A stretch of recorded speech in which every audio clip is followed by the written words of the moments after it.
Hi, and welcome back to Hobby Envoy. I'm Cole, and in this video, we're going to be working on the Nu Gundam fin funnel, as it's seen in real life. Since it's based on the statue that stands in Fukuoka, Japan, this is kind of the closest thing we can get to building a model based on a real-life Gundam, which is kind of neat. So without further preamble, let's get right to it. Now, I don't have any video of the parts being removed from their sprues, but I did want to note, this being an entry grade, it purports to have touch gates, ergo parts that can be removed from the sprues without using tools, just like the Haro. Now, unlike the Haro we did in the last video, the Nu Gundam actually was able to be taken from the sprues without the use of tools. However, I found in some cases the break point wasn't in the connection between the part and the runner, but actually on the part itself, and would leave pock marks when I attempted to do it that way. So for most of the model, I ended up just using the sprue nippers as if I were assembling any other Gunpla. Now, for painting, I didn't do very much different than I had done before. The painting process was very much similar to the Engage Gundam. All the same colors were used, as even though the balance is different, it's the same standard Gundam colorway. However, a new technique I used was the use of liquid mask rather than masking tape. As I had found, the method I'd used with the Engage Gundam for masking off difficult, small recessed areas with carefully cut masking tape was tedious, and I attempted to streamline the process through the use of liquid mask.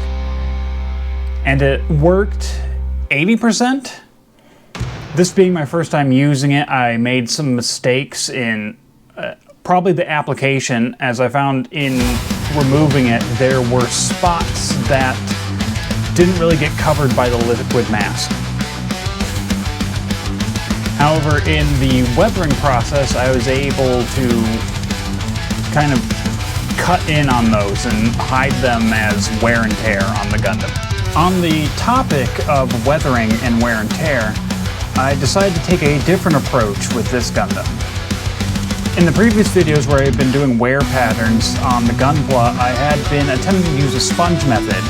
And while I think it worked fairly well enough, I decided for this one to fall back on an old standby from miniature painting, which is dry brushing.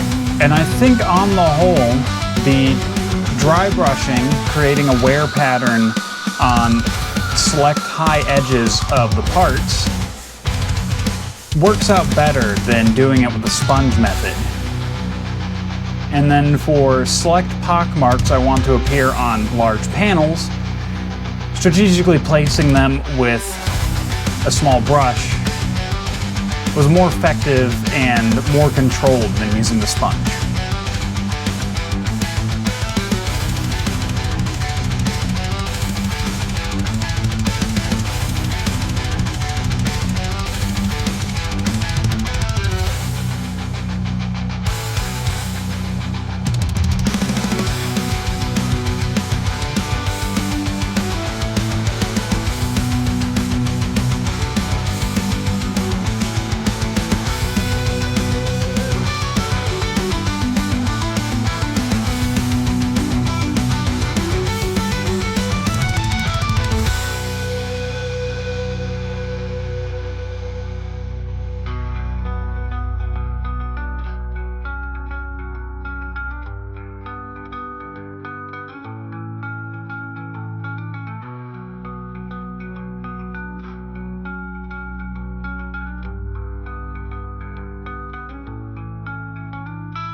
And then going in, of course, highlighting large edges with exposed metal brought the look together.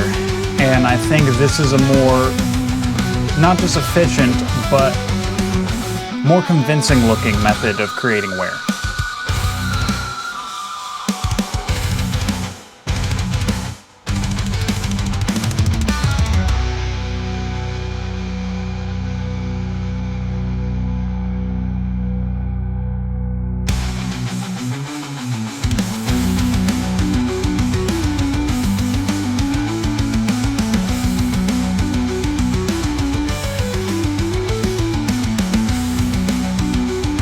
Also of note on weathering, in the past I had done all the weathering to individual pieces before assembling anything. This time around, however, I decided to get a better picture of where I should place my wear patterns. I did multiple sub-assemblies of the major parts of the Gundam, chest, head, arms, etc., and then applied the weathering.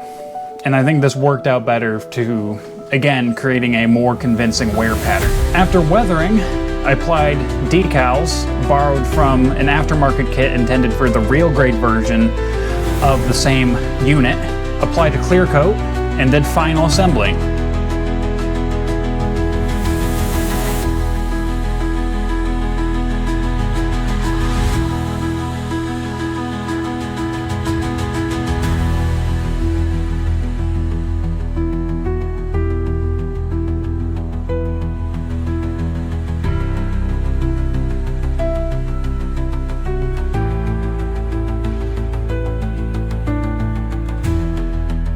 To give us our finished product.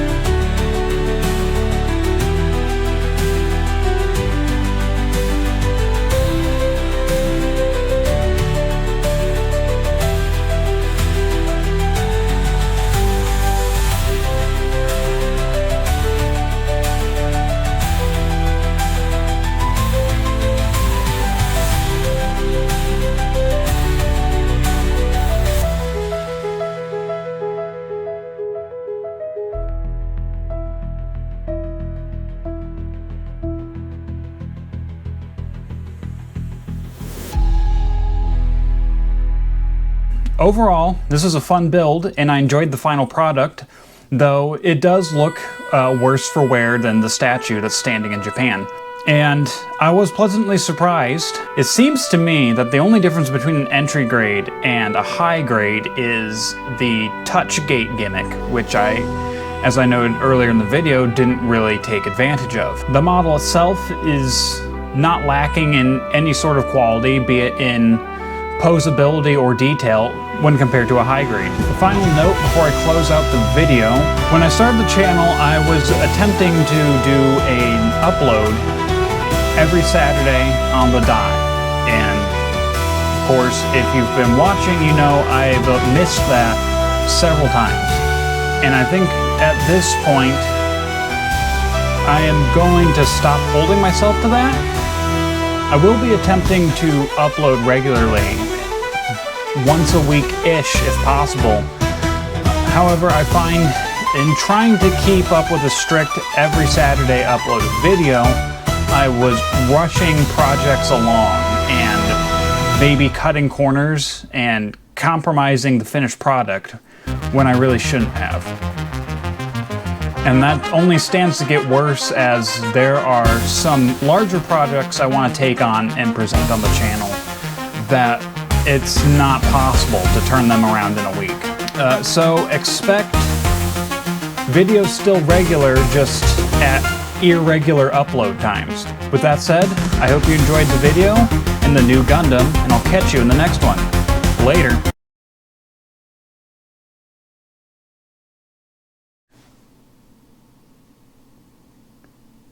Just fucking staring at the camera. What am I doing?